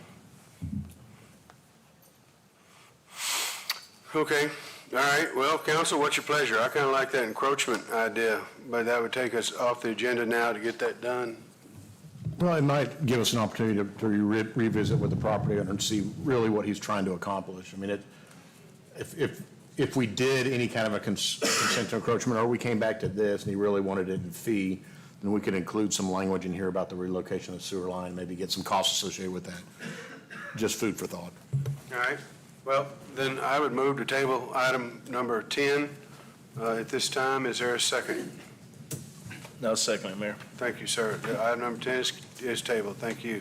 City Council agenda item number 11, consideration possible action approving the sale of city-owned levy property located at adjacent to 104 Mystery Harbor Lane to Chris Duncan. Mr. Kelty. So staff recommends that we only consider the request from Mr. Duncan to purchase the property from the city along the levee between his property at 104 Mystery Harbor Lane and the water's edge. It's also recommended that the sale of that levee property be for the amount provided for in the appraisal that was secured by the city, and that it is contingent upon him demolishing the existing structure and building a new house on that property with a total value of at least $350,000 within 3 years. Mr. Duncan had provided a survey of the property and an appraisal report, and while it was significantly lower than what we looked at previously, the city did have an appraisal done on that property that showed the value to be $31,145, and that would be our recommendation.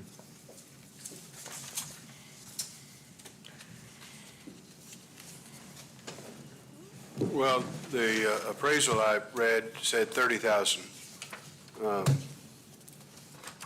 Mr. Kelty.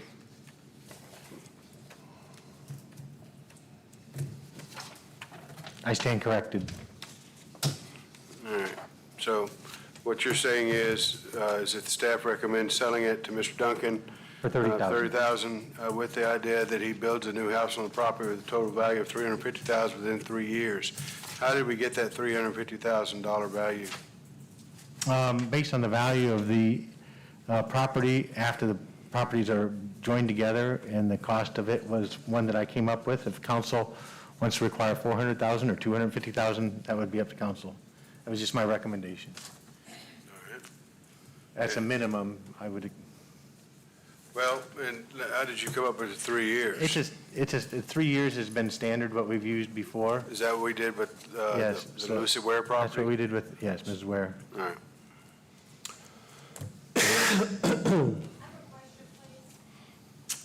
Yes, ma'am. Yes, ma'am.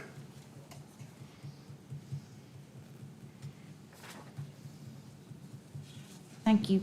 This has nothing to do with Mr. Duncan. I'm just curious here because what I think I just heard Mr. Kelty say that the property owner, which is, I believe, is going to finance that levy through his particular bank. So that bank got their own survey, is that right, or appraisal for them. But then the city is going to have their person go appraise it. So the city is higher than what this gentleman's is. And I just kind of think that's kind of weird to me, that the property owner can't get their own appraisal. We have to go by what the city tells us what we have to do.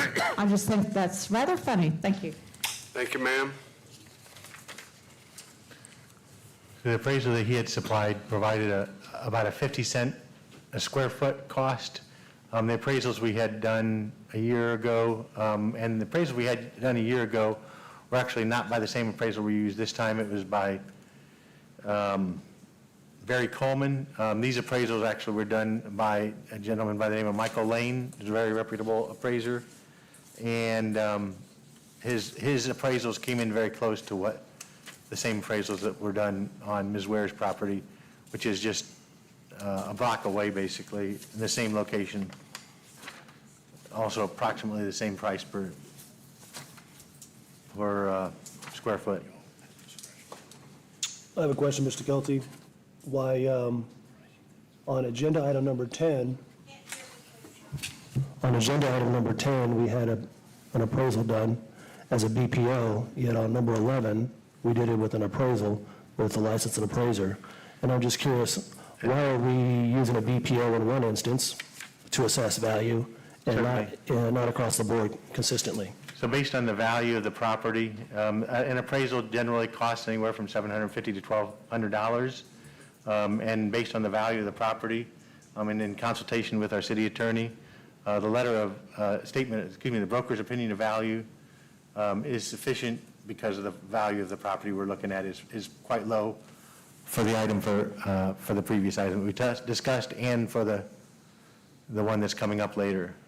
When you're talking about a property that's worth potentially $30,000 or $20,000 or a significant dollar amount, it's going to justify spending more on the appraisal to make sure it's accurate. I know that our esteemed attorney here was a former appraiser, and I personally do real estate, so I know how appraisals work. And the cost for the appraisal for properties of this size generally run around $550 to maybe $700. So I'm just curious why we went from a BPO, which traditionally is much lower. You're looking at about $300 to $400 maybe, because it pretty much amounts to what's known in the industry as a desk check or a desktop appraisal. And so, meaning they don't go out, they just use comps for nearby sales. So that was my first question. My second question was, were any of the residents, and for that matter, Mr. Duncan, notified about this being on the agenda today? I was made aware that nobody was made. In regard to Mr. Given any Duncan? kind of notice. In regard to Mr. Duncan, I talked to Mr. Duncan about a month ago and told him that we were working on it and it would be on an agenda coming up. I did not talk to him specifically about tonight. Yeah. Well, those are my two questions. The first one, why we're going with an appraisal when we did a BPO in another, and then also why Mr. Duncan wasn't notified about him being on the agenda tonight, or any of the other nearby residents. Thank you. Actually, let me pose that in the form of a question. I'd like for him to be here to discuss what he's planning to do with that property, and for that matter, help us to determine what that minimum value should be. But I do like the fact that we're templating this off of the Lucy Ware property in terms of having those contingencies in place. That's all. Thank you. I just had a question, Councilman. In your conversations with Mr. Duncan, did you let him know that this was going to be on the agenda tonight? I had a brief conversation with him around 5:45. I said, hey, are you coming to council? Because I see that you're on the agenda here. I just wanted to make sure you were aware of it. He was not aware of it, so.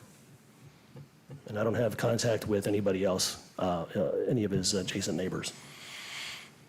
Well, I would say this, Councilman, I will make a motion if you want to second it to table it. There's no skin off my nose if he buys it or doesn't buy it, but I can certainly wait to at least have him here to talk about it if he wants to. So are you inclined to do that, sir? Sure. Thank you. All right. I'll say, Mayor, since that would give us an opportunity to put together the necessary documentation related to the item as well. Very good. Consideration of item number 12, consideration possible action approving resolution for the EDC project 2023-2024 local business improvement grant program after second reading of resolution. Mr. Johnson.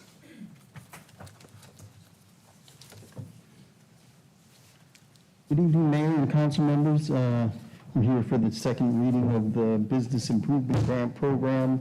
The Economic Development Corporation Board approved this program unanimously for, I believe this is the third straight year. The only substantive change to the grant was under the sign improvement category, it brought to parity existing businesses and new businesses so that they were each eligible for $3,500 for new signs. All right, Council, do you have any questions on this matter?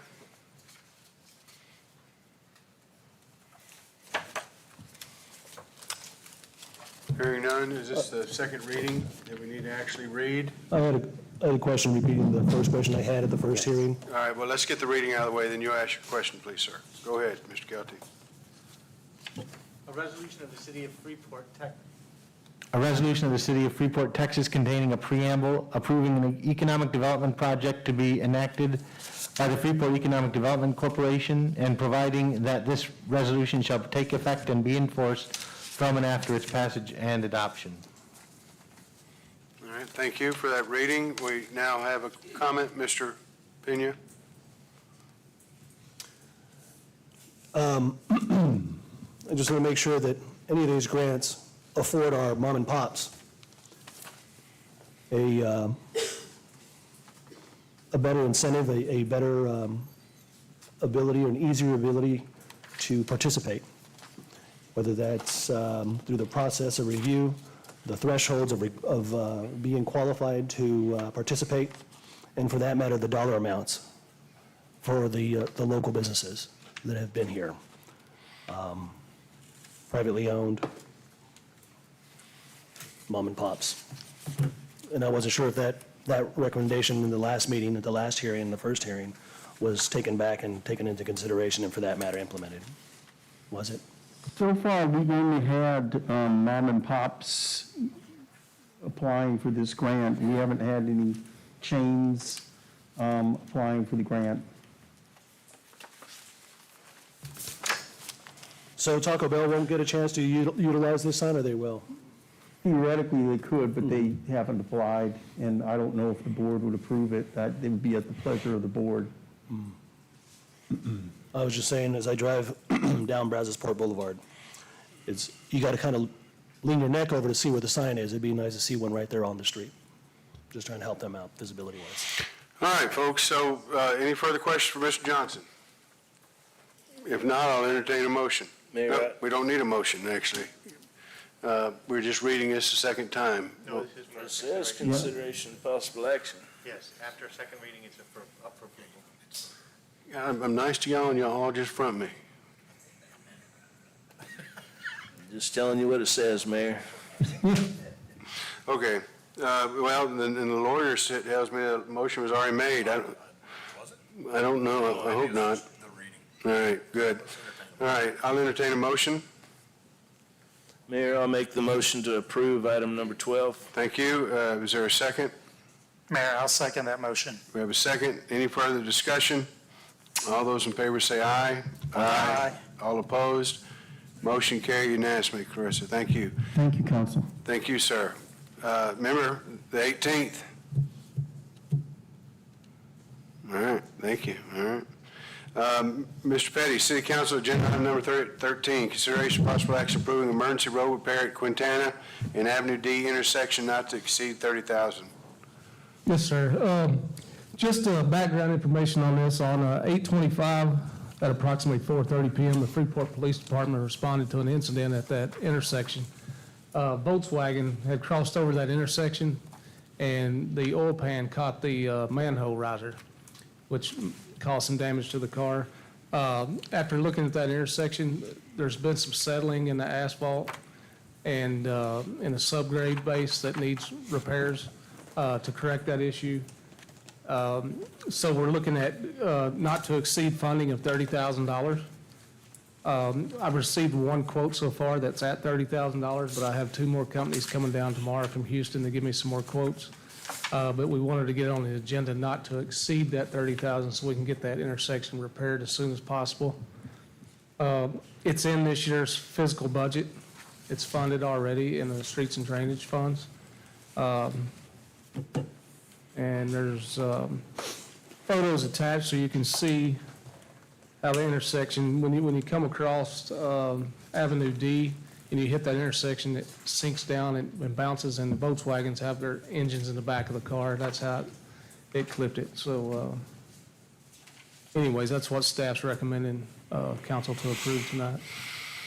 All right, is there any question for Mr. Petty on this matter? I'm trying to find that map. It's in your iPad, I guess, maybe? Number 13.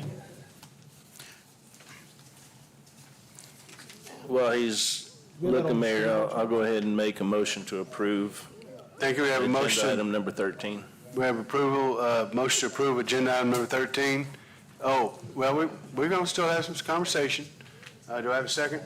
Mayor, I'll make the motion to second that. Thank you. Manny, you got any questions or comments on this?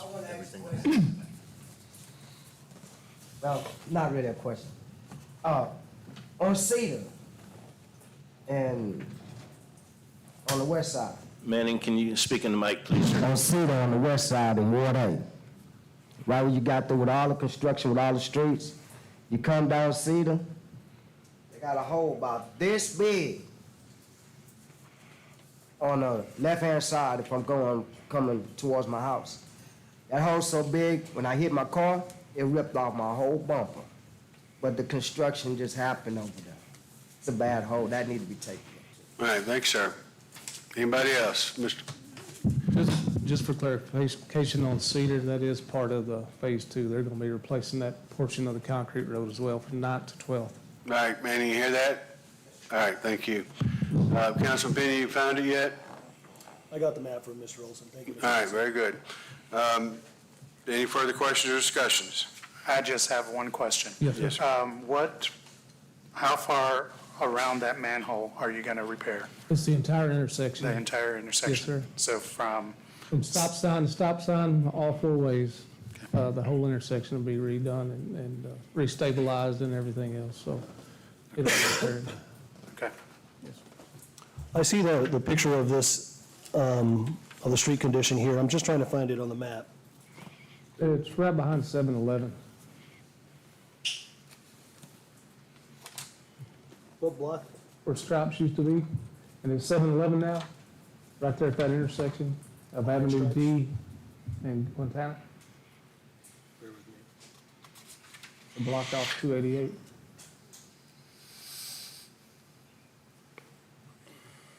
All right, well, do you have any questions about it? If not, we have a motion on the floor.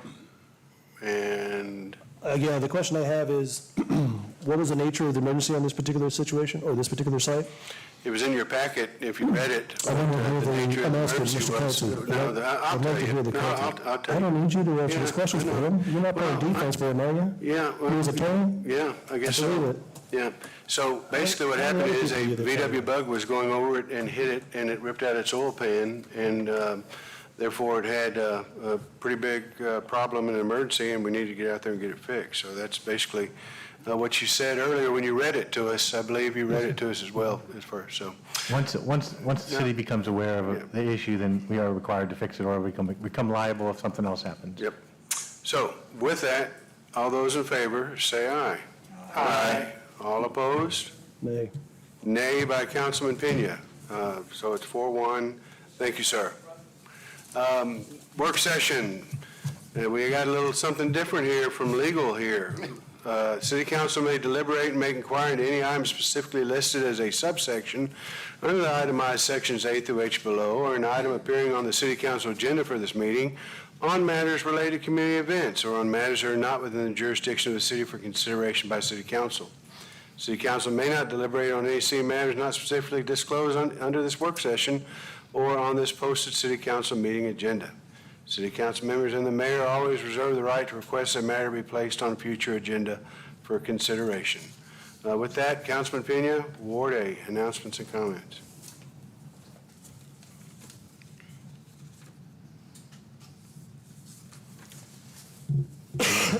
Yeah, I actually have a couple of things here.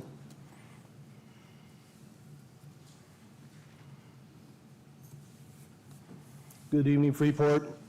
I want to thank everyone that came forward today to speak out against the lack of transparency from the mayor and City Hall. I also want to thank those residents that have reached out. Councilman Pena, that is outside of That's your. the preface to my No, that's germane no, information. I'm sorry. No. So, Mr. Olson, if I'm going to prepare something to say here, do I need to get it through you to proofread it so that the mayor's okay with it? No, just, I mean, we've talked about this before. You can't really take your council member hat off. So unless it's. Well, that was at the beginning of the citizen comments. Here during workshop, listen, this is just a bookending of silencing of me, and I know it is, and so that the public knows. It's a crazy effort, guys. I mean, wrap it up, smile it up. 25 minutes to talk. It's sad, it's pathetic, but it's so obvious. You know, I'm trying to make comments here that are very important and relevant to what is going on here. So let me do a real-time edit as I go, so then you can stop me. I can pretty much determine what's going to probably be to the chagrin of the mayor, because he will thin-skin it out and silence me. But as far as the items that are relevant to the workshop, that are relevant to the citizens, I cannot believe we're getting legal representation saying that that is going to be silenced. It just following the Fifth Circuit Court opinion on the matter dealing with Well, comments from this is the way we have to play this then. Again, I feel like I'm Tiger Woods. You guys keep moving the goalposts on me and the driving range on me. But here's the Tiger deal. Woods? Yes, sir. Okay. You know, he won the Masters and then they changed the Masters course on him. You know, I won council here to help be the voice of the public, and what happens, you guys keep changing the rules so that I can't be the voice of the public. All right. So I'll just say this. Counsel, is let that- me just say this. Well, then, so any of my statements that I have here, can I bring them to you, No. Mr. Olson, firstly then? Actually, And then. you're not going to. And then if it's kosher with you, then I can speak to it, and then you could just check the mayor or anybody else trying to silence me, Just right? remember, it's the way the law looks at this, it allows the citizens to voice their opinion on anything, because there's no way for the city to anticipate what they're going to say. You as a council member, all of y'all as council members and the mayor, have the ability to put things on agendas. There's a process for that. So the law does not recognize that same type of flexibility. We have to give notice. That's the law of things that you're going to talk about that we can take action on. So here's the deal, right? So I'm going to bring up issues about the gas leaks, the water leaks. Am I not able to editorialize or give my public opinion, my First Amendment right to speak about how poorly they're being attended to? You cannot circumvent the Texas Open Meetings Act regardless of your first So amendment. if I bring up the fact that we have continued gas leaks, that's all I can say? Gas leaks, Road D, Avenue X, I mean, that just sounds ridiculous. I cannot even begin to fathom if that was the spirit of that rule. And for that matter, it only makes sense in this particular forum, because I know how I'm trying to be silenced here. Yep. Well, So can I bring then my citizen comments or My my suggestion workshop would to be, you? and why the first item of this new language is on there, that if you want to talk about gas leaks and water line leaks, then all you have to do is request from Mr. Kelty that you have a sub-item under your comments. I would like to discuss gas leaks and water leaks. That's what the law requires. This has never been done before, guys. Just remember that. This is no, I'm sure we'll ridiculous. hear it on Facebook. You're going to hear it. You know, And yeah. hopefully the newspaper spells it out too. Yeah, well, you know. We should hope so. I mean, otherwise this is just a big charade. There is no executive I will session be here happy either. to email you the Fifth Circuit opinion on this I know issue. the opinion. Okay. Oh, so you read it then? Well, no, you don't read things beforehand. So. No, I actually read and comprehend, unlike yourself, sir. You Oh, read okay. and make it fit your own narrative. All right. Thank you, sir. Old bass hog. There you go. You gonna call me the other word you called me on line two? Yep, you're good, Mayor. You sure? Enjoy it. You don't want this? It's National Hispanic Heritage Month. You don't want to call me that word? No? Okay. All right. So I appreciate you using the Hispanic Heritage Month as a joke. Yeah. Thank you, Mayor. Yeah. Mm-hmm. Yeah. All right. So Councilman Kane, Ward B, announcement and comments.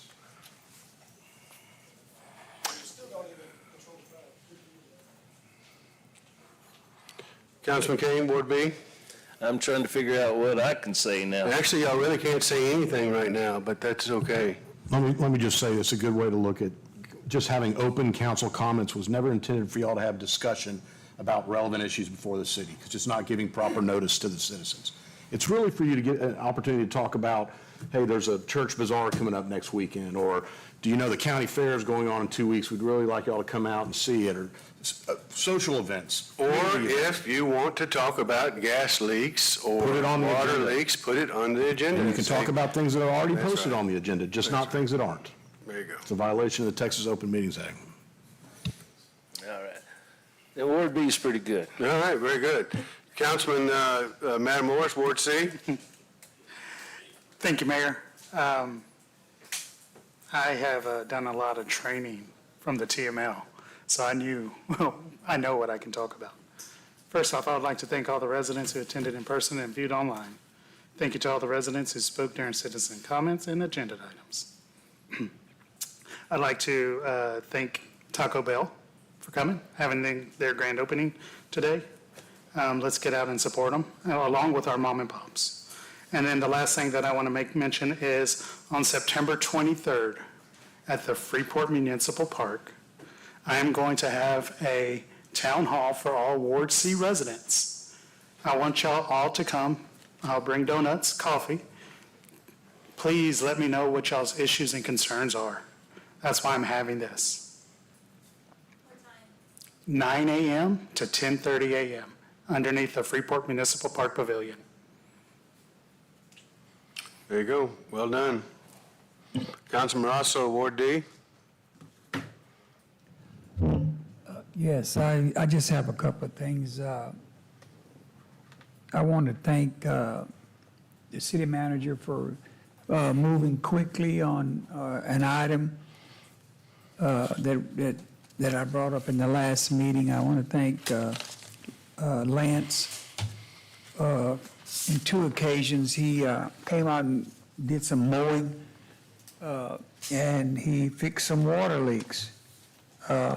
One of them was right in the front of my house, and someone mentioned that the ground broke it, and the guys that worked on that water leak was amazing. The response time was outstanding, and I really appreciate.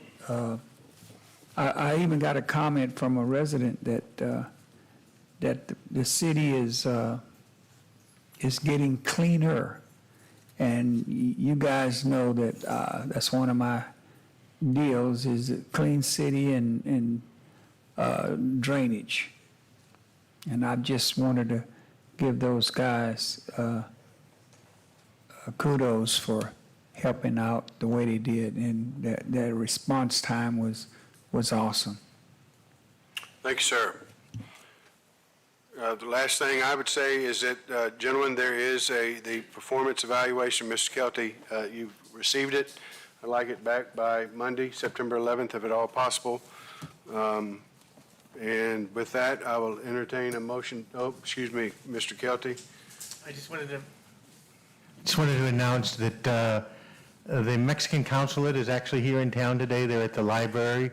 I believe they'll be here for the next several days, and they're available to help residents that need consulate assistance. In the past, they've come to City Hall, but as of right now, they're actually meeting at the library. Very good. And so I also wanted to mention October 7th coming up, a community cleanup at O.A. Fleming, and we have a number of fun events going on downtown as well. So keep your eyes peeled.